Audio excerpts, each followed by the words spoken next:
How's everybody doing tonight? This is Chopping It Up Hardcore with Hal Capone, discussion number 49, car edition, long story. But tonight I have a very special guest. Tonight I'm speaking with Dave Buschemeyer. Amazing guitar player that's been in so many crushing bands, Spread the Disease, New Day Rising, maybe a short stint in Acrid, the China White, the Abandoned Hearts Club, Carenza. I mean, it's the list goes on. He's been in so many crushing Canadian bands, and I can't wait to talk to him. I'm going to link up with him right now.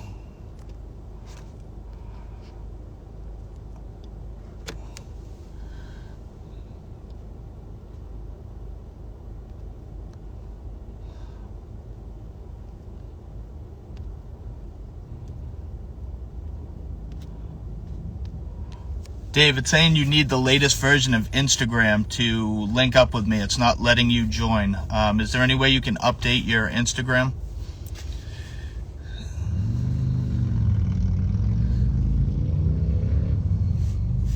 See if he can update it real quick, because it wasn't letting me add him. Yeah, I know. My internet was so spotty today that we went out and got a new router yesterday. Thought that was the problem. Came back, hooked it all up, and it was just as shitty. So now we have a technician coming out trying to fix the wire on the back of the house. And yeah, so takeout time. The Chopping It Up Hardcore with Hal Capone in a parking lot tonight.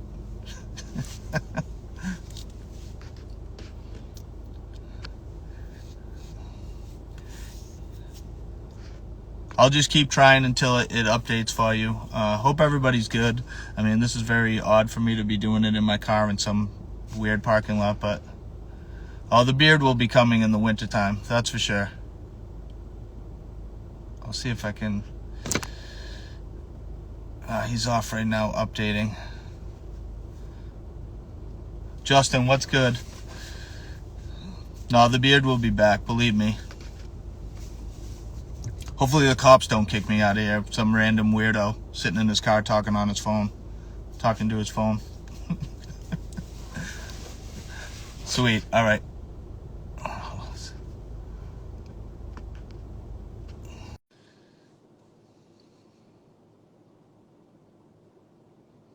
Just waiting for him to accept, and we should be good to go.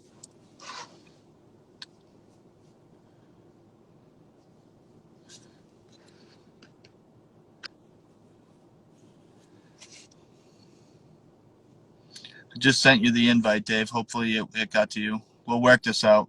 There's always been problems here and there with these talks, but we'll figure it out.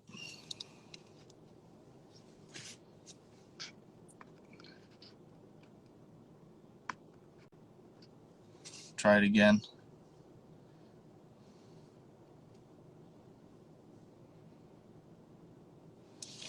He should be coming on, hopefully soon.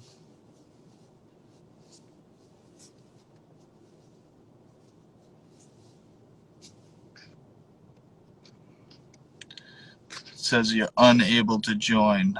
If you try to send me a request, I wonder what will happen.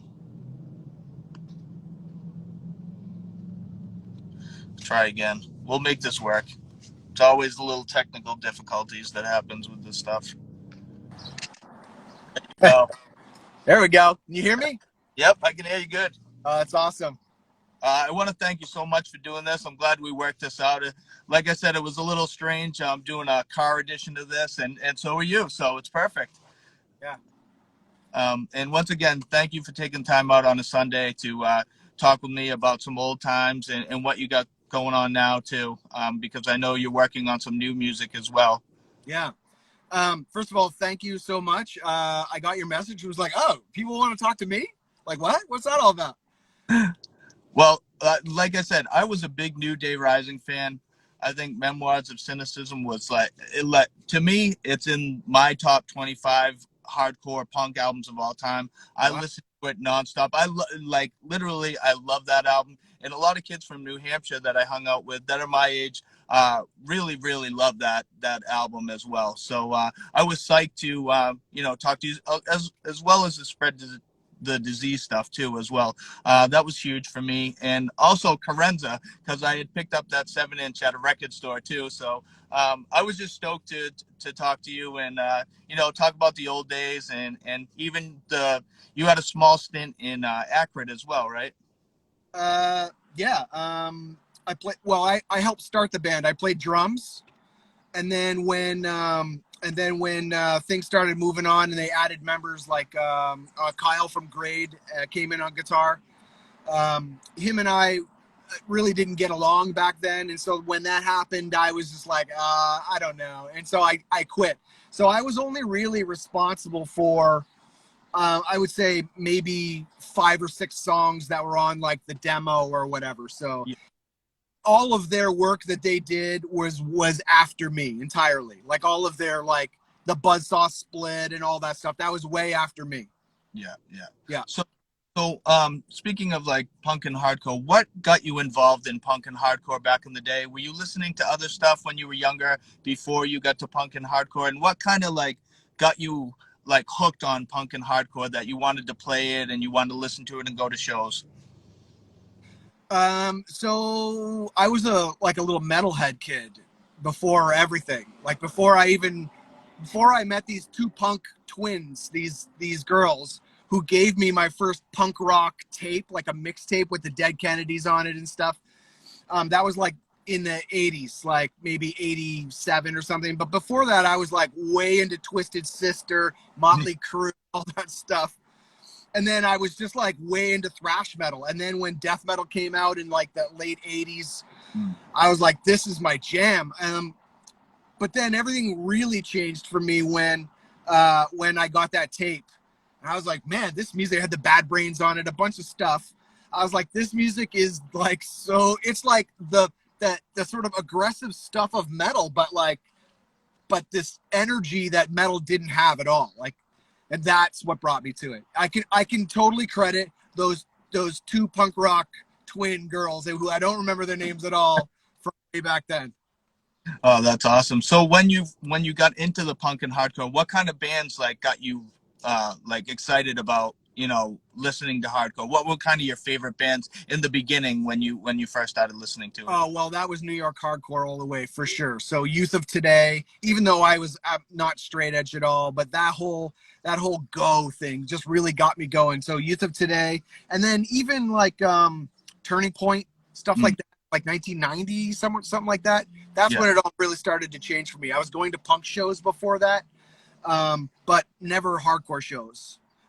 And something that I think part of the reason why why it wasn't happening for me is as early as punk is I feel like Toronto was always really insulated.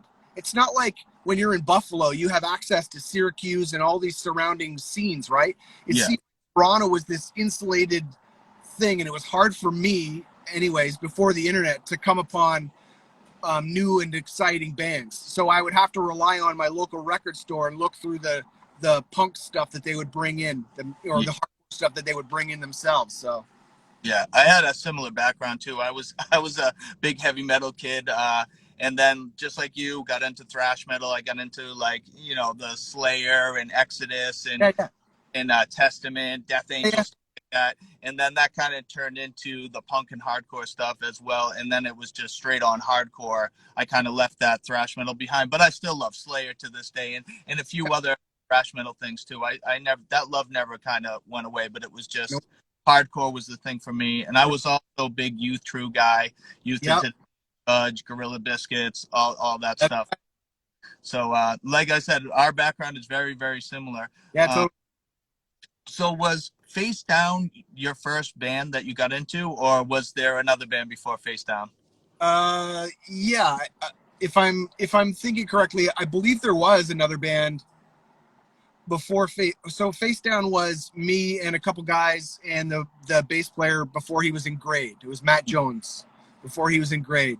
Um, Very short lived for me. I can't even say that I remember the music being all that great, and I was a terrible guitar player, just awful, because I was self-taught in almost everything and anything in my life. So it was just me up knowing some chords, and I learned how to do like chugs and like chords from the Judge record. You know, I just learned how to do it. I'm like, oh, okay, I think I got this, you know. Yeah. Kind of funny. Like, I should probably tell Porcel that I learned how to play guitar from him. He'll probably laugh. Anyway. Yeah, there was, what was it? I think we were called, what was it? Unheard. It was me and Mike Charette. Mike Charette was played guitar in New Day Rising at the beginning. Yeah. And, yeah, I believe it was Mike Shred and a couple other guys and another guy named Ian. I believe that was the first band. It's all sort of, the timeline is a little mixed up for me because, you know, that was almost 30 years ago. So yeah, definitely. And Face Down kind of turned into another band, right? It was until Sun Still Burns.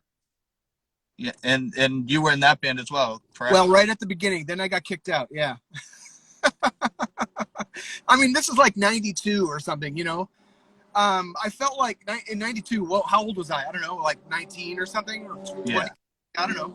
Anyways, I just felt like back then I was just a shit.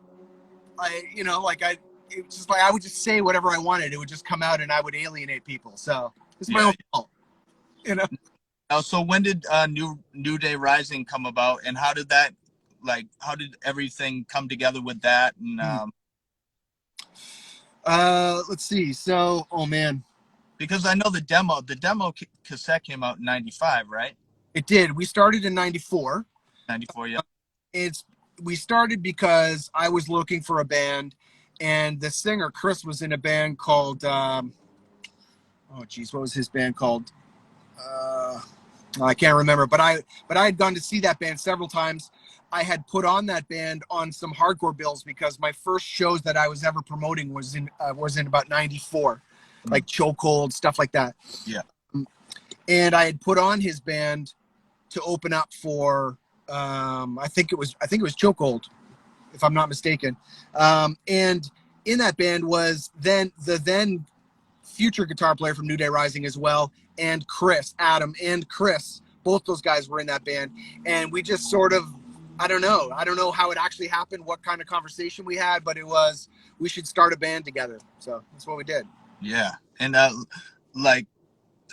when I first heard you guys, I think it was the Atlas Shrugged 7-inch that came out. That was the first thing that I ever heard.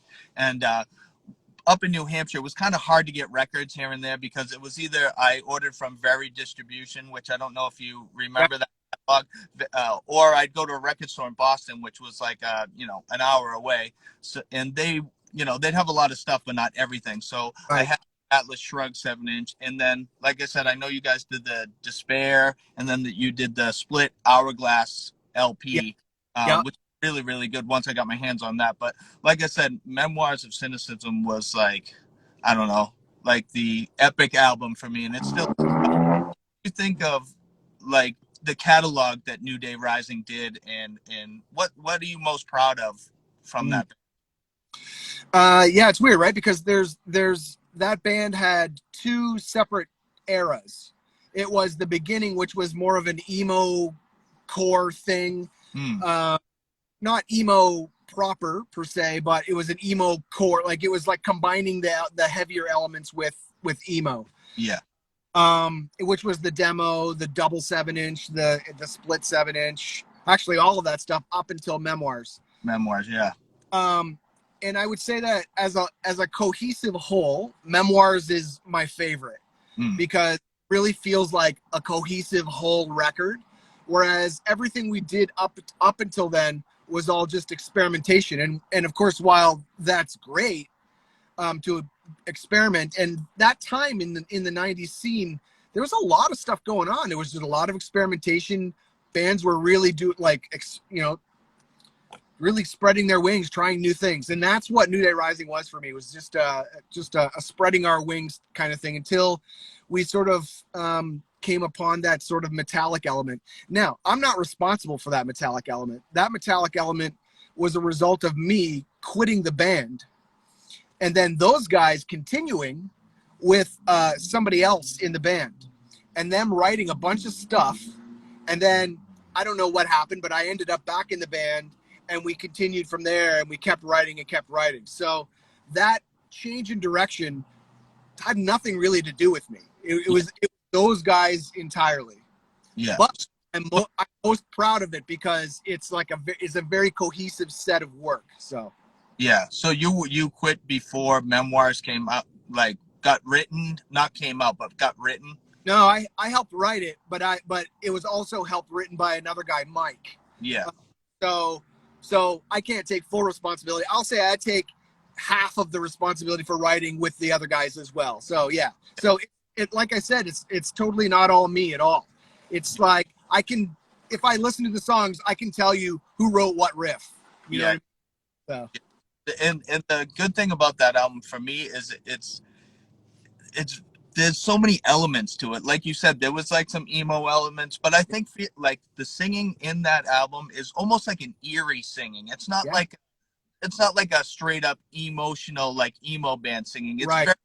very eerie, and I don't know. It was so different for me when I heard that, and plus you have a lot of funky bass parts with the drumming too, where it kind of funky in some spots too. Oh, wow. And the vocals are like brutal as well on that album. So I totally agree with you. It was kind of like almost two eras of New Day Rising. And were you not into the metallic part of that when they kind of? Oh no, I was way into it.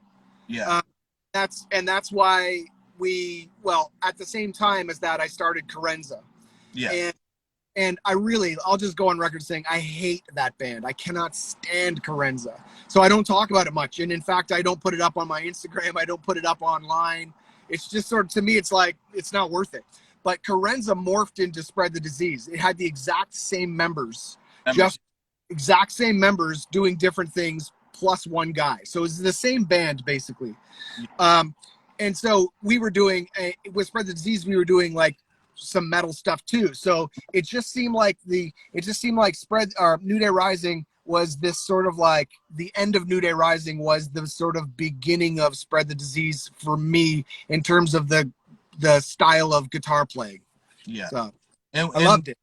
And with Carenza, why was it not like anything that it was just I don't know. To me, it was just like sloppy sounding.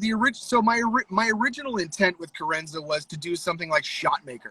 Like Shotmaker is like, in my opinion, Canada's best punk band. I loved Shotmaker so much, and I was like, I really want to have something with that energy. Yeah. And I don't know. I guess I don't write riffs like Shotmaker. It just didn't sound like Shotmaker, and to me, it was a sloppy mess. And at some point, the band decided, let's stop doing this while we're doing. Let's keep playing, but why don't we just basically start a whole new band with the metallic elements that we were leaning towards anyway, and that's what happened. Yeah. And with New Day Rising, did you guys go on tour in America when you were and who did you tour with on those tours? We toured with Hourglass. Yeah, from Buffalo. And how did that tour go? What did you think of touring the United States? And was it the first time you toured the States? So yeah, so we had played shows in the United States, just like weekends here and there. We had played in the Cleveland, that infamous Cleveland Fest with the riot and all that stuff. Yep. So it wasn't the first time we played in the U.S., but it was the first tour, and the tour was hard. Like, we didn't have any support. There was no label support really. We had to book everything ourselves. That's just how it was. And it was hard because we were all broke. Some shows there were 10 people, other shows 150. It was just difficult. So I would say that while it was difficult, it's definitely was the highlight in terms of individual shows that I've ever played. Like, for example, I have that video on my Instagram of us playing in where is it? Atlanta. Yeah. And that's the show where I went, oh wow, there's something going on here, like where I am now with meditation and all of that. So that's the show where I went, oh, like altered states of consciousness are a phenomena that needs to be explored. Yeah. Because I feel like at the end of that show, I ended up like completely passed out on the ground not passed out, but just laid out on the ground. Yeah. And when I came out, like I actually didn't remember playing the show at Wow. all. So in that video, you see me playing, but I don't remember being there. I just remember after the fact, sort of feeling in this heightened state. And that was the moment for me where I was like, oh, I need to look into what this heightened state is. Why was it that I felt like I just played on automatic entirely, and yet I was in this state of blissfulness? Yeah. So Yeah. yeah, that show changed everything for me. It changed my whole awareness of like of the inner world and all that stuff. So yeah, Yeah, that's awesome. but but the tour sucked. Like it wasn't that great. Yeah. So you know, Taxing. Now where did Acrid come in between? Was this all in between? And I guess yeah. my second part of the question is, I know you were playing guitar at that point. Had you always been playing drums too on the side and just kind of wanted to play drums in a band? Yes. So I had been playing drums for a very short period of time, but I thought, oh, I can do this sort of like blast thing, and I can do this, and I'm not very good, but I'm gonna try it anyway. Yeah. Because like self-taught, like I try something and go, oh, that's good enough for now. Let's just do it, you know. Yeah. So Acrid was, let's see, I believe it was before Carenza. I believe it was during New Day Rising, before Carenza. So somewhere in there, like like I said, the timelines are a little skewed. I don't really know, but yeah. And are you part of like any of the songs that had gotten recorded? Because you said that like five songs kind of got created. Basically, they were your drumming, right? Well, no. So on the demo, I helped write the songs that are on the demo, but I did not play the drums on the demo. Oh, Yeah. No, I helped, but they to me it didn't matter. I was like, I can't do it. yeah, I'm not. So I was happy for them because the singer Neil is like a really good friend of mine of Acrid, like a super good friend. So I was happy for them to really make something of it. So it's great. yeah. I was talking to Chris Colahan like a week or two ago, and he was saying that you were in like pretty much every band that I was like, oh, I love this band from Canada and this band from. He's like, yeah, Dave was in like every single one of those bands. He's like, all those guys were kind of just everybody was just mixing around in those Yeah. bands. How's Chris doing? Actually, I haven't spoken to him in years. He was the talk that I had with him was great. Yeah, he's been doing good. Sect has been doing good. I don't know if you listened to his band Sect, but Yeah, I saw him in Philly. I saw him in Philly once, and I saw him somewhere else too. I can't remember, but yeah, super tight, great stuff. But I didn't really. I just sort of said hi to him at the show in Philly, but I hadn't really talked to him much. So. Yeah. Now, were you guys close back in the day, or like, kind of because you got in two separate, like Hamilton and that Hamilton crew really hated me. Yeah, no, there was, I mean, I get along with him fine now, like I said when I talked to him, and a lot of dudes like Chris Logan from Chokehold is like a best friend of mine, like he's like a serious brother. So it's not like that now, but back then, there was a rivalry, like we're to the point where I got in a fist fight with somebody from Hamilton. Like that's how it was. Yeah. It was kind of like that up here with New Hampshire kids, and then we'd go across the border to Haverhill, Massachusetts, like back in the '90s, and it would always be some sort of beefs going on. And I'm like, I'm reaching 50 now, so it's like I just try to. My mindset is so much different now that I've gotten older, and I don't have to tell you. You know what I mean? Look. At the risk of sounding like a hippie, peace, love, and understanding, man. That's all I gotta say. Like all that, I don't care about any of that. I just don't. Yeah. Speaking of spread the disease, I know you guys toured a bunch in the United States. I see flyers all over the place and stuff like that. How was the tours with that band in the United States? I know you guys played a bunch too. And like I said, the first 7-inch, I think, the Blood Ridden Tragedy. Yeah, that was the first thing I heard. And like I said, I saw a bunch of flyers. I never got to see Spread the Disease, but it was huge for me, especially the 2 albums that you guys put out too. So how were those tours, and who did you tour with, and what were the kind of bands that you saw when you toured that you were kind of hyped on when you got to play with them? So Spread the Disease tour was I call that like it was one major tour. We did a bunch of other stuff too, but that was a very crusty tour. That was us touring around without shoes on, like it was like that. um,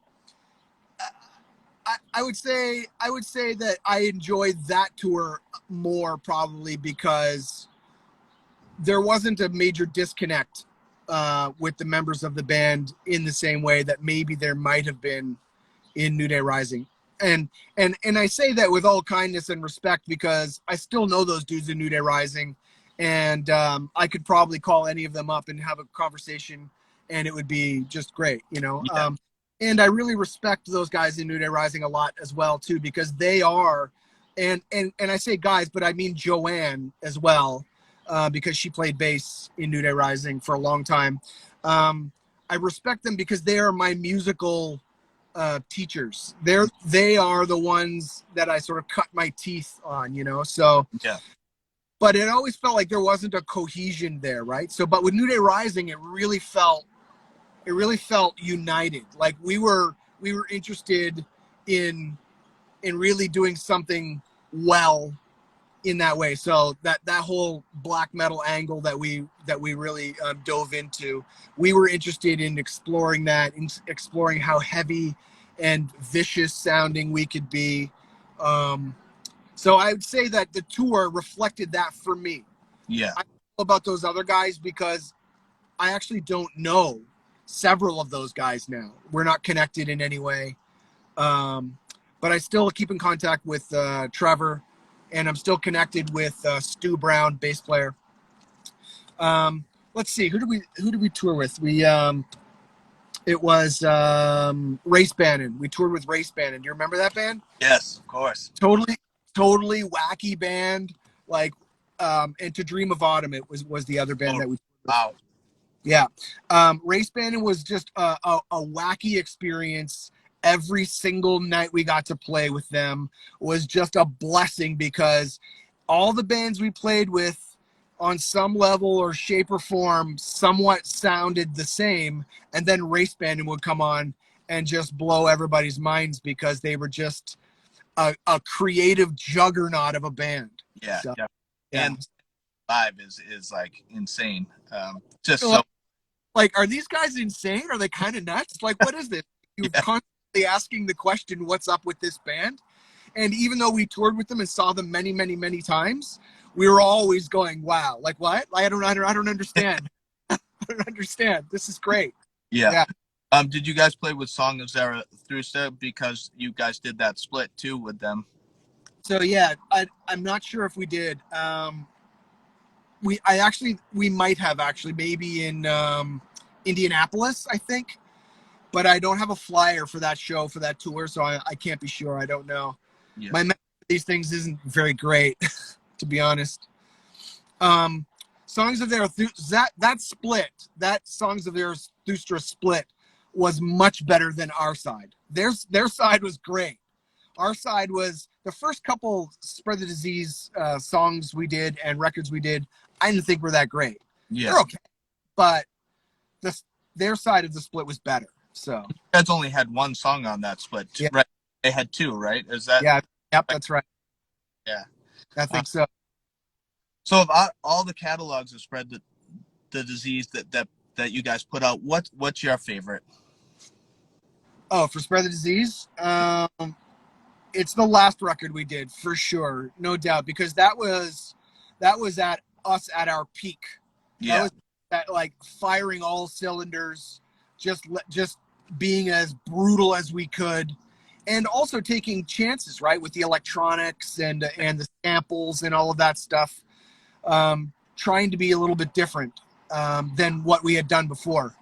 So yeah, which is, it makes a lot of sense thinking back on it now, because that's kind of how I always tried to approach things. Like even with New Day Rising, like if you look at the layout, for example, of the split with Despair, you have Despair on one side and it's looking menacing, and then you see our side and it's flowers. It's like, there's something sort of like to me, wonderfully transgressive about that. I'm like, I don't want to look like other people. I don't want to sound like other people, you know? So to me, the last Spread the Disease record was like, I know I'm talking about the aesthetic there, but the last Spread the Disease record was like that because it was like us at our best and us doing as creative a job as we possibly could, given our niche, you know?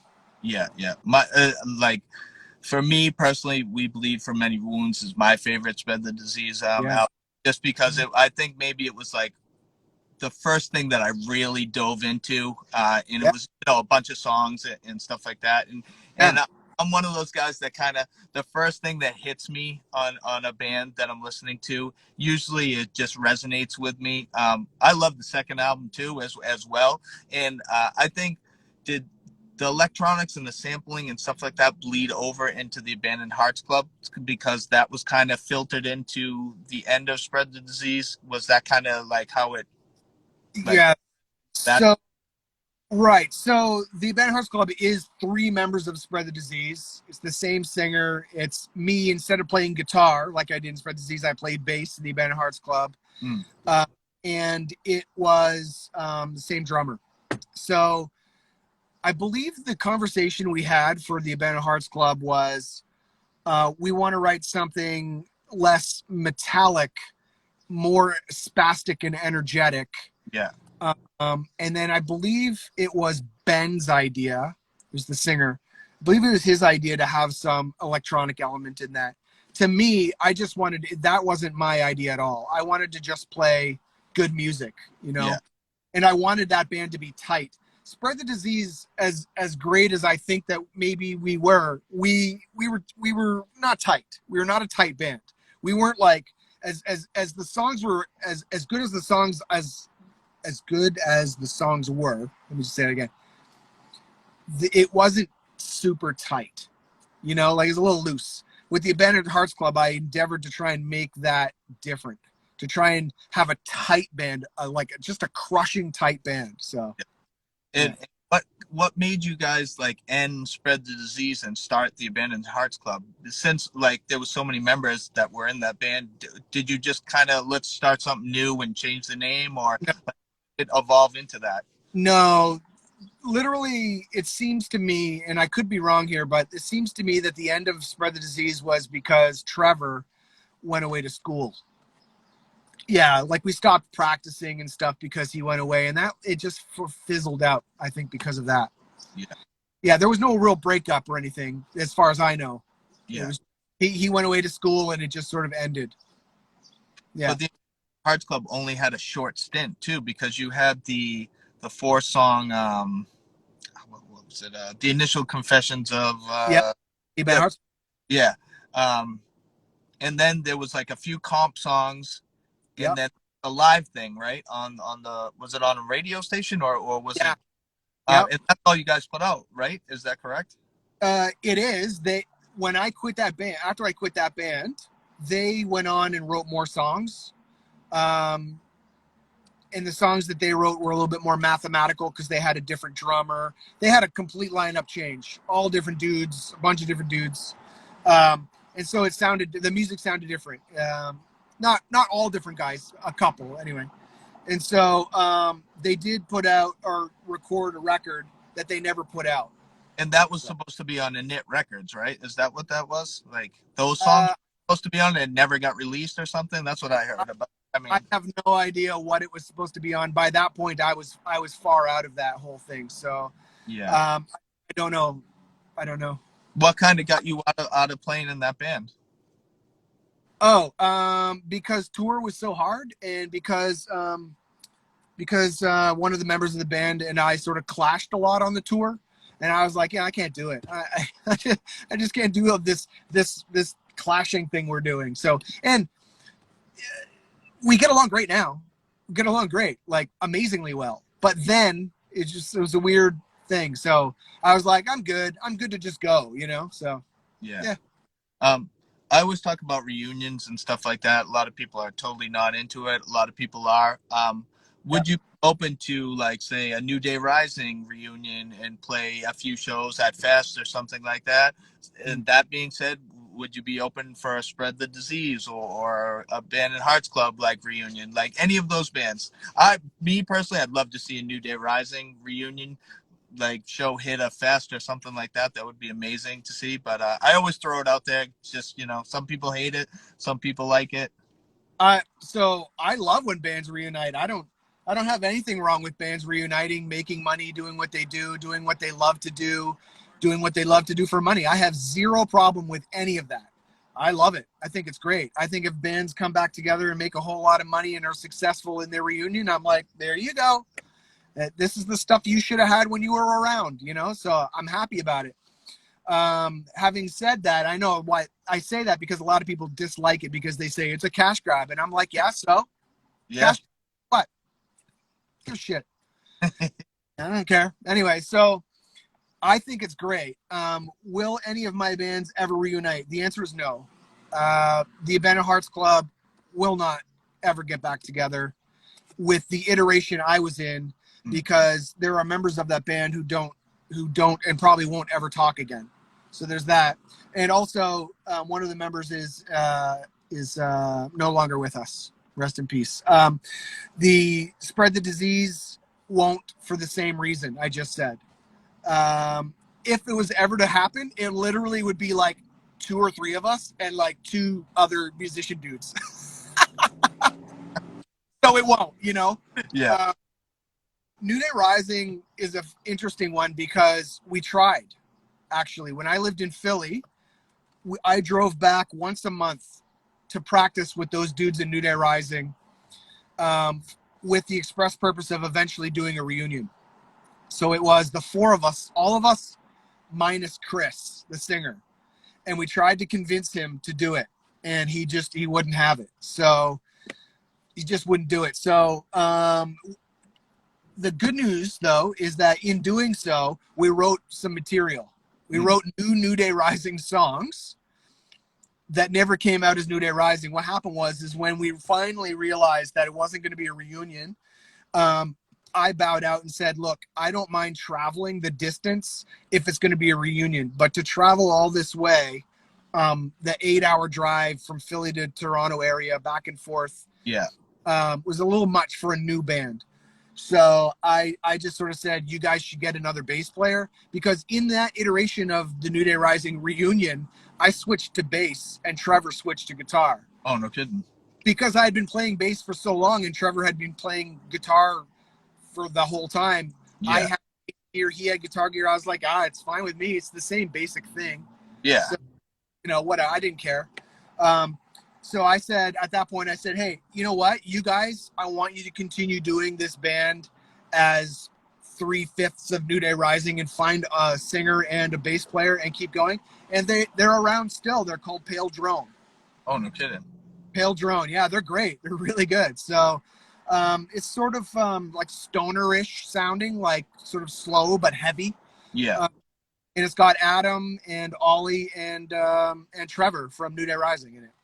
So now, did Chris ever do anything after that, or is he just kind of he gave up like doing singing and screaming and stuff like that? Yeah, Chris did a lot. Chris was in he was in a band called Zion. He was also in a band called what was that? Montgomery 21. That was at the same time as New Day Rising. It was like a super emo band, just beautiful, really pretty. Yeah. Then he was in Black Maria, the Black Maria, which is, I believe, on Victory Records. So, that dude's done a lot. Oh. Yeah, and I believe it was who was in that band? Kyle from Grade played guitar in that band. Oh, no kidding. Yeah, yeah. Wow, that's crazy. Yeah, that dude's had more success in music than any of us. So yeah, and I don't know what he does now. I really don't. We're connected online, but I we don't really communicate really. So yeah. I don't.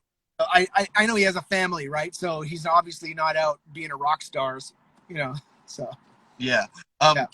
So the Abandoned Hearts Club ended. Did you get into any other heavy bands? Because I know you did Die in the Light in was that 2016, 2017, which you did all the music and everything in that, correct? Was there any heavy bands that you were in Yeah. between, you Yeah. know, what were the bands? Because I'm not sure if I heard them or not. Yeah. No, I haven't put it up online yet or even talked about it. So I was in a band with some Toronto dudes called Raise Them and Eat Them, and we did a 7-inch. We were around a very short time. We did a tour with um oh geez, what was that band? As the Roots Undo. Oh man, what's that album? As the Roots Undo. Oh, Jesus. Circle Takes a Square. Circle Takes the Square. That's right. I just drew a blank on the name. And I shouldn't, because they're a great band and such great people.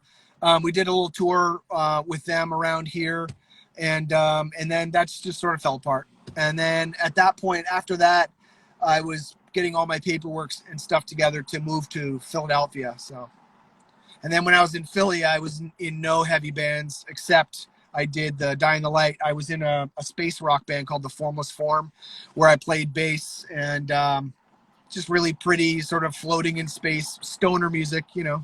without it. That music was, how do I write music to make me feel stoned without having to get stoned? Yeah. Yeah.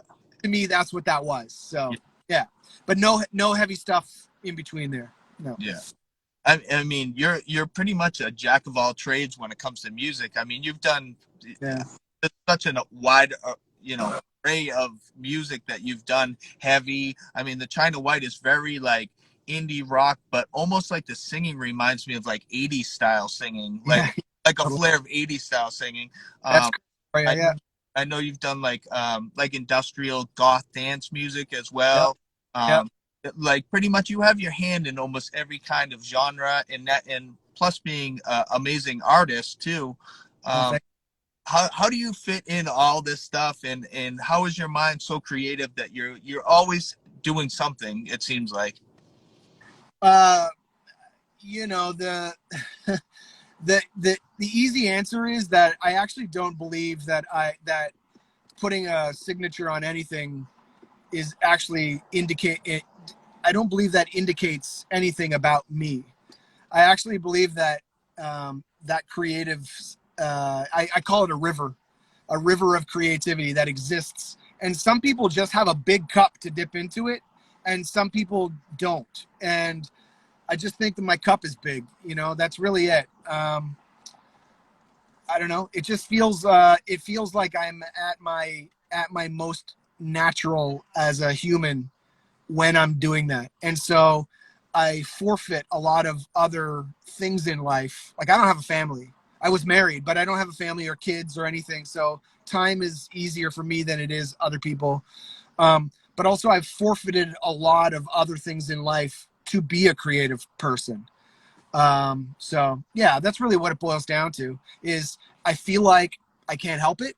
It just comes out in a myriad of ways. It just, I don't know. There's no other way to express it other than I can't help it. Yeah. You know what I mean? It's just going to happen no matter what. Whether it's music or print work or my art or any of that stuff. And let's be clear, obviously, because I've had all of this comes from my experiences in meditation. And in those experiences have really showed me that there's something going on here that is, that can't be formulated in words clearly enough for us to really get a handle on it. So, and that's why I think there's a river of creativity. It just exists, and it's up to us to have the right perception to tap into it, right? So that's why I feel like it's not me. It has nothing to do with me. All that music could have been written, and it could have been anybody, really, So Yeah. I feel like I can't take responsibility for it. I mean, but some people have that and then they never go forth with it. You know what I mean? They just, like I have this idea, and then they're like, they either they get lazy or whatever it is. Yeah. Life gets in the way. Yeah. Life happens, like next thing you know, you're, you got a bunch of kids, and you're like, well, I got to work and provide for my family and all that stuff. And that's, sometimes, like, I don't know. I never did that. So to me, it was just easier to do what I loved, even when I was working really crazy hours as a plumber brutal back-breaking labor. Mm. I still had the sense to come home and start making music. It was Yeah. like I had a rough day. I would come home, take a shower, take a nap, pass out on the couch, and get up and sit in front of my computer and just write riffs. So Yeah. And with Die in the Light, is that still an ongoing thing? Are you going to do something else with that, since it's, I mean, it's all you, and like I said, the 5 songs that you put out, I was, when I heard it, I was like, holy shit, this stuff's crazy. And on top of that, it's all you, which right. totally surprised me. I was like, not surprising as you're very creative in that, but like putting that together as one person is always a feat, and it came across really, really well to me. uh, Oh, so is that an ongoing thing? Are you going to make some more music? so yeah. So there are songs recorded. And I might have to go back and re-record some guitars or something. And this time around, I won't be mixing it and mastering it myself. I will hand it off to somebody who knows what they're actually doing. Because I'm not a mix engineer. I have problems with my hearing in the upper registers. Um, so there are songs recorded, 5, I think, and they've all been handed over to Chris years ago. But Chris, Chris takes his time. Chris does, Chris Logan. He, I don't bother him. Yeah, He does what he does. Every once in a while, I'll say, "Let's do this. Come on, man." yeah, yeah. And I try not to push him too much. I just, whatever happens with the guy, I love it. If music comes out and we call it Die in the Light, then that's great. And if it doesn't, I mean, ultimately that's okay too. I love him to death. I won't hold it against him. But there is a plan for more music. Yes. That's good. And you're also working on some new music too. I forget the name of the band that you're working with. One of the guys from, is it Spread the Disease? You Yeah. and um, tell me about that, and Yeah. what's that going to be? So Omen Astra is the project. So I got inspired by the concept or the idea that actually sort of got put into me when I was doing space rock in Philly. And the idea is a very simple one. And the idea is, how do I make heavy music that's also patient music? Hmm. So with the space rock, it's easy, right? Because it's not heavy, but it's very patient. You're not in a rush to go anywhere. These songs are 13 minutes long for a reason, right? It's not like a 3-minute punk song. It's all about patience. It's all about letting things come out according to their own sort of design or will. And I thought, how can I do that with heavy music? Hmm. And so that's when Omen Astra was sort of born. Um, I ended up sort of tracking a bunch of songs, did as much work on it as I possibly could, according to my own skill level and all of that. And then and it ended up working out that Aaron from Disembodied was like, I fucking love this. I was like, dude, you're a beast. I'm like, I would be ridiculously proud to work with you. And then from then what happened was, he was like, hey, what do you think about getting Eric from Paralysis and a bunch of other bands on drums, like, if for a live iteration of this music? Yeah. And I was like, yeah, like, absolutely, that guy's a beast on the drums too. Like, so those guys live in Minneapolis and I'm in Toronto. So then my next thing was, I'm going to ask Trevor, because Trevor's in Spread the Disease, New Day Rising, Carenza, like that dude. And I've been in more bands with that guy than anyone. So I'm like, we get along very well Yeah. playing together. So, so I asked him and I sent him the stuff. He's like, wow, what the heck is this? This music is so good. So I was like, look, we have the core of what we need. Let's do this. And now we're getting together on our side and jamming on the weekends, Trevor and me. And those guys. Aaron is coming up with all the vocal stuff with Eric, and he's tracking drums. So it's slow, but it's coming together. So pretty Yeah. happy. I'm sorry. Yeah, it's heavy as hell. It's to me my main takeaway was Neurosis. Like I kept thinking the question was, what would Neurosis do, right? I don't think it sounds like Neurosis. I mean, a little, but like, it was like, if I had to approach making heavy music in a patient way, to me, Neurosis seemed like the obvious choice. Definitely, hands down, definitely. Yeah. So, and other people have heard it and said, wow, there's some ISIS in here. I'm like, oh, well, I've never really listened to ISIS, so I don't know, but Yeah. that's great. Like how great. So, yeah, that project, I mean, I don't foresee us getting together and doing shows for a while, but the recording is being worked on. It's now being sent to professional, and mix engineer, somebody who knows what the hell they're doing. Yeah. And I'm super stoked on it. The layout is coming together. I'm using a friend of mine, Matt's photography. He does nighttime photography of stars. So I'm using a lot of that in with the layout and stuff too. So I'm actually really proud of this music. It's not hardcore music at all. It's metal, really.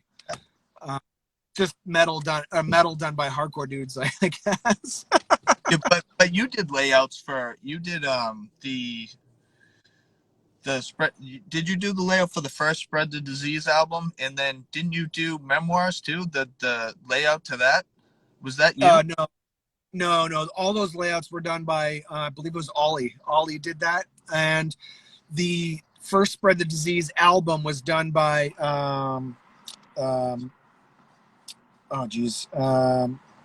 what's his name? Oh geez, Pat. Was it Pat? Oh geez, Immigrant Son. I'm drawing a blank because that's what I do. Oh. Sean Mallinson. That's it. No, I did the layout. I did the layout for the Spread the Disease vinyl issue that's coming out in a couple months. Oh, okay. We Bleed from Many Wounds. It's my artwork and my layout and stuff. So yeah. Yeah. Oh, for some reason I thought you had a hand in those, but I guess I'm wrong. No, I actually am not a graphic designer at all. It's something I've been teaching myself the last year. So, yeah. Other than that, the new band that you got going on, what else do you have going on musically? And tell me a little bit about your art as well and how that kind of morphed into what you're doing. Cause I mean, you're full-fledged into art now and have been for a while. Yeah. What do you have musically going on besides that band, and how's your art going, and how did that start?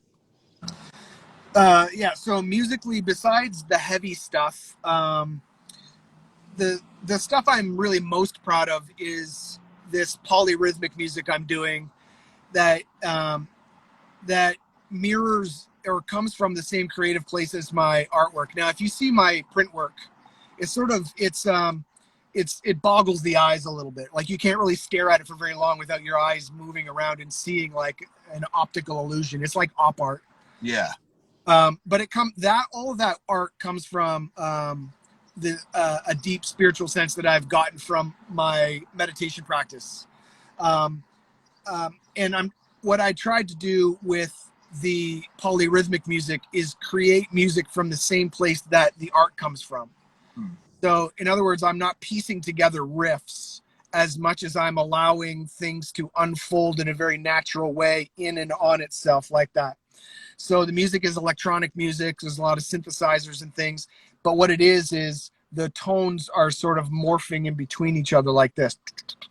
So it's sometimes hard to follow, but if you listen long enough, the deep listen of that music is that you'll get that it's four basic tones just in different iterations of each other like this in a mathematical way over a long period of time.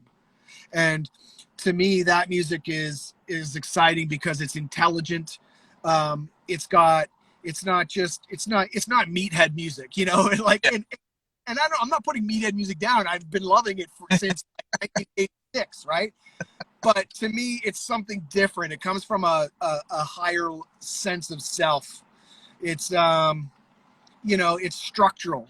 That Yeah. music is structural, and the structural nature of it creates new things that I would come up with in a classic way or a classic sense. That music would never arrive, and it's called Thought Wave. I have a band camp for it, and it's dancey, etc. But the dance portion of it isn't as important as the actual sort of morphing of tones that are happening. Yeah. So Thought Wave is my attempt to create music, to transfer what I know in a print format into music. The print work came from, like I said, notions I had because of meditation. Yeah. And the print work started because I was sick of painting. Like I had painted a lot. Like, I'm like just paint. And to me, I'm like, I was okay at it. But I always figure I'm trying to, on sort of everything I do, trying to hit the next level for myself. And for me, doing that print work was me doing that. And I believe I've done it. I believe I've actually like hit that level for myself where I'm like, where I can say, I know it's good, which is important to be able to say about your own work.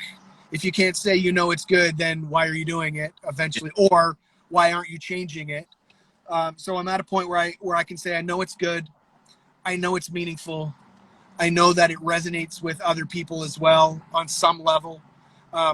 Other people, you don't need to be spiritual in any way to understand the basic idea of the print work, which is a basic sense of oneness of reality. That's really what it boils down to. So yeah. Nice. Yeah. Usually before I wrap these talks up, I usually run through a bunch of rapid fire questions I do with everybody.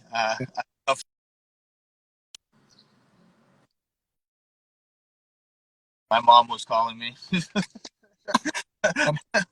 um, like I said, I usually run through these with everybody at the end. My first question: favorite New England punk hardcore band for you all time? I'm gonna fuck. This is actually easy, but it just gave me chills because it's Dive. I've heard that. Like Jamie from Their Wires, that was his favorite too.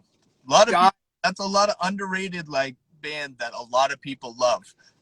And I know it because of Moo Cow. So okay. yeah.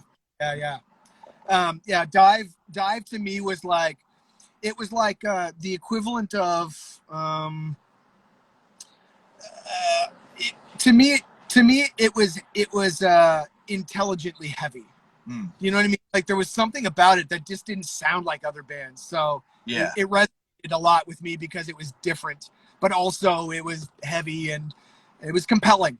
Yeah, compelling. Yeah, definitely. I hear a lot of, I get Converge, SSD, Yeah, slap lots of great. Slapshot here and there. Cave In, I hear Daughters because they're from Rhode Island. Stuff Love like. Daughters. Yeah. Oh, me too. My second question: what was the first punk hardcore show you attended? Like real punk hardcore show. Okay, so my first punk show was in the late '80s.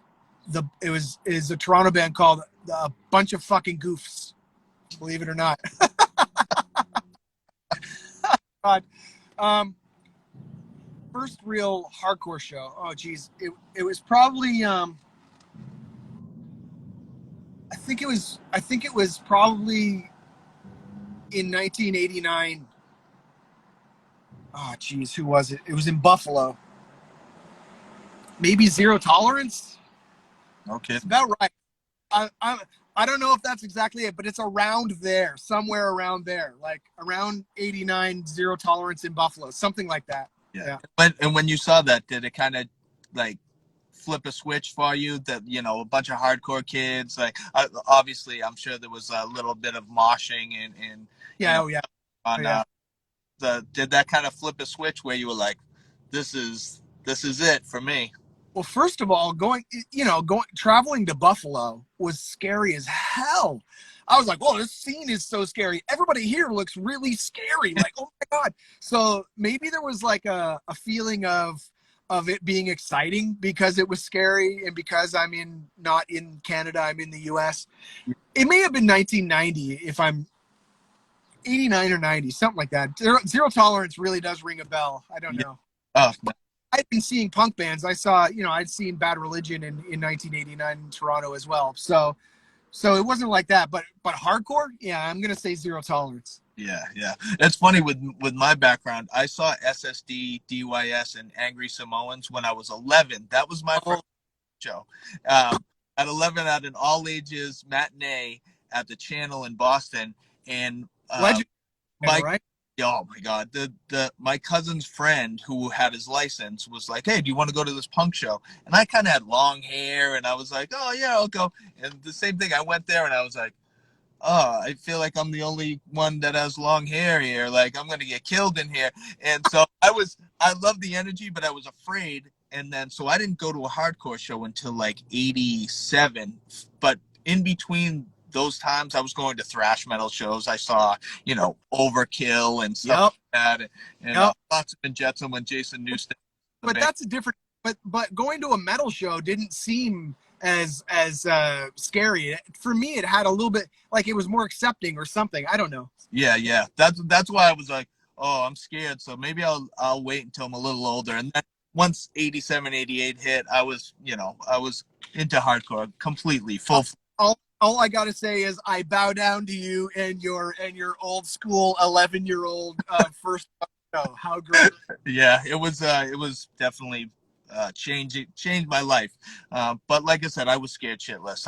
After the show, he's like, so you want to go like next weekend to the next matinee? I was like, no, I'm good. I'm good. Like, I'll see you later. My next question: all-time favorite punk hardcore show you played? Which, like, you were in so many heavy bands. Give me a few. All-time favorite punk hardcore shows you played, like that meant something, that resonated with you, that you were like, shit, like we just like, especially the show you set up in Atlanta, like something like that. That one, of course, is my favorite. But I'm gonna have to say, anytime we've ever played with Los Crudos. Los Crudos. Funny thing about Los Crudos is I'm not really a fan of that music. Like I don't know one song from another. Yeah. But it really doesn't matter with Los Crudos, because when you see that band live, you're hooked. Like, you're hooked. It's so intense and so wonderful that you're like, oh, don't care if I don't know any of this music, even though I own every record. Like, Los Crudos, hands down, for sure. Anytime we've ever played, even when we played with them in Chicago with New Day Rising, and there was like a small number of people there, it was still exciting. So I'm going to say anytime I've ever played with Los Crudos. Also, with Spread the Disease, probably Hellfest. We played in Hellfest in 99. Because there's a video of that on YouTube. Because we showed up looking like little heshers, like just like with long hair, just looking like scumbags, like dirtbags. To a bunch of like big pant wearing dudes. Like we sort of did it on purpose, like just to. Yeah. I think Ben was like, you guys think you're fucking metal? You're not fucking metal. We're fucking metal or something. And okay, man. It's great. Anyway, yeah, I would say Hellfest was a really great one too. There's so many. Like, oh my God, so many. What was your favorite Abandoned Hearts Club show that you played? I'm gonna say probably I don't know who we played with, but I know we played with Daughters actually in Michigan, Ypsilanti, I believe. And all I remember really about that show was, holy shit, who is this band? Like, what the heck was that? I just got my face blasted off by this band, and I love that. I love like not a band I don't know. Like all of a sudden, like I'm getting destroyed, like demolished. What?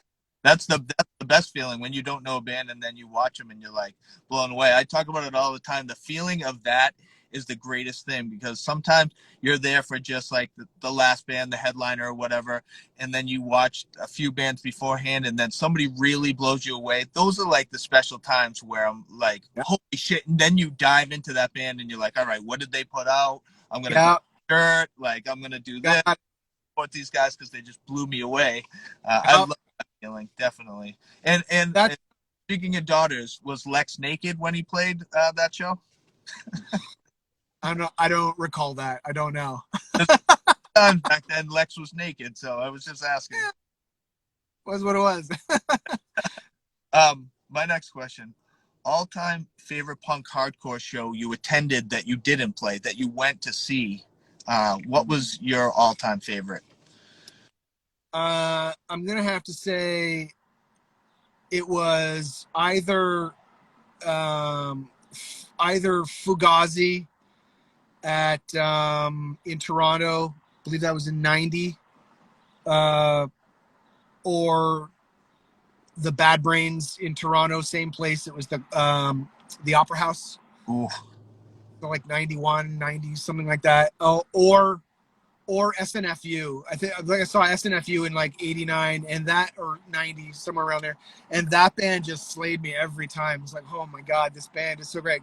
Sort of an underrated Canadian band that just had great energy all around. So yeah. I saw the Bad Brains once, but a lot of people, the Quickness album, they don't like. I love the Quickness album. I think that album is amazing. That's the tour that I saw them on. But yeah, I like, obviously I would have loved to seen him in the CBGB era, where that videotape you can't get any better than that.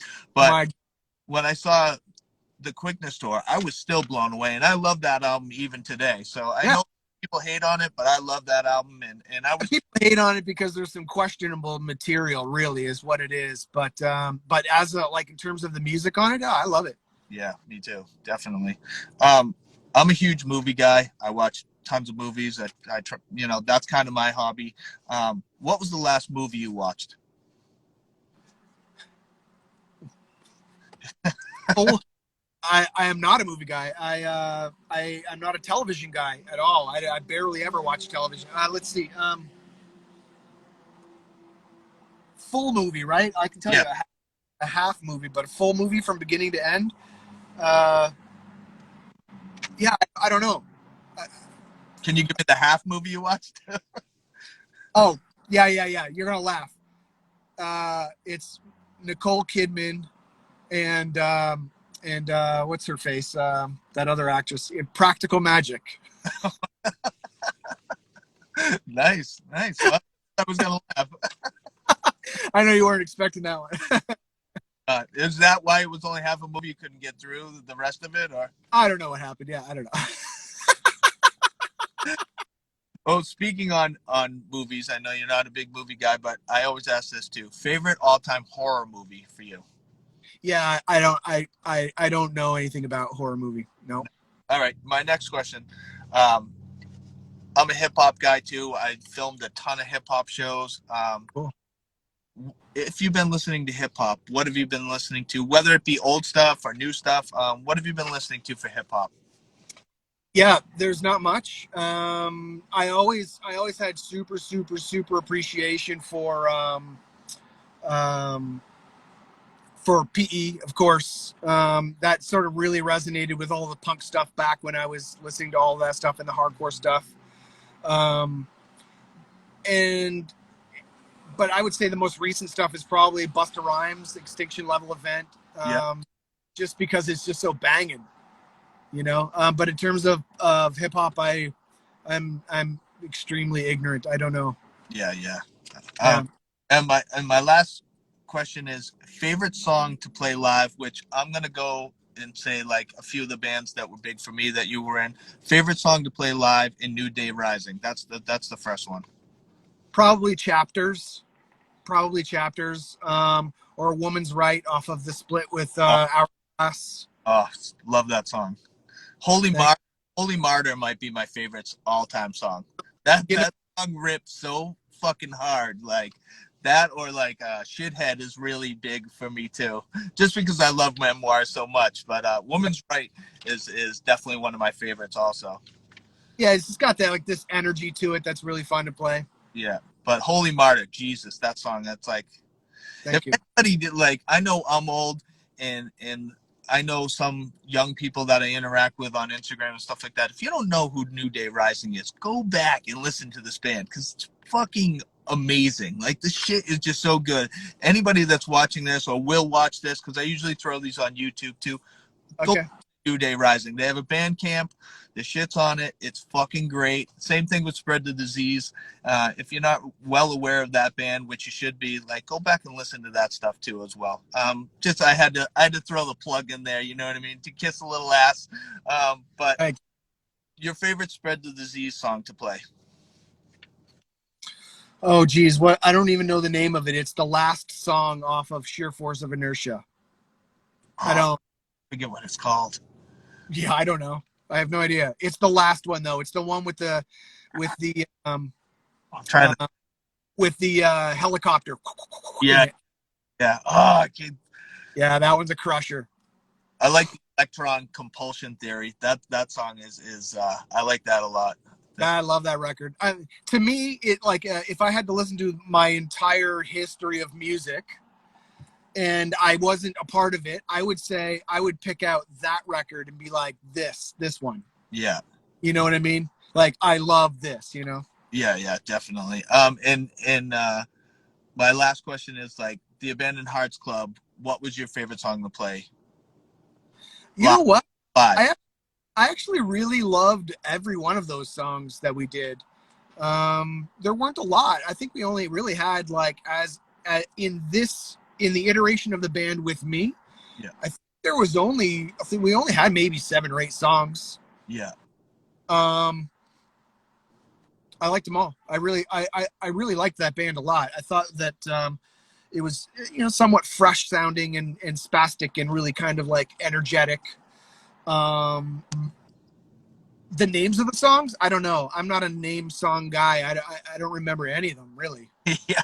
I'm the same way. I mean, I was in a bunch of New Hampshire like screamo hardcore bands, and all our things were like play track 7. Like, Number 3. I would write the lyrics too, and I would still be like, yeah, track 7, let's do 5. Everything was like that too. So I totally understand that. But Yeah. definitely. Dave, I want to thank you so much for doing this with me tonight. It means a lot to me. Speaking with everybody that I've been speaking to, I just have, great love for all you guys that I've been speaking with. Being an artist and a musician that I love, it's just like huge for me to talk to you and go back in memory lane and talk about some stuff and maybe shed some light on people that have never heard these bands before, because like I said, it was a while. Those bands were a long time ago, and there's young kids that are into older music that rips. So I love shedding the light on that. I try to speak to the younger generation that's coming in, and I love speaking with the older guys too. It's been really, really fun for me and a positive thing, especially with COVID happening and Canada locked down like Canada has. I always speak about Canada because I know it's a huge country. And you know what I mean? But there's a lot of new bands that are coming out of Canada now that like really fucking rip. And I feel like it's a renaissance of punk and hardcore that's coming out of Canada now. So I'm speaking with Corey and Amy next week from a band called Obrea Sky from Edmonton, and they fucking crush too. So I just wanted to throw out there that like Canada is still ripping for punk and hardcore music, and I just want to take my hat off to you and thank you so much for doing this. No, actually, I want to thank you because you doing what you do keeps the sort of like that pressure alive on people like me who still want to be able to do what we do. At least I now know that there are people who have appreciation, and that's kind of half the thing about it, right? Like, if I can make somebody happy, then I'm more than willing to do what it takes to do that. So thank you for asking me.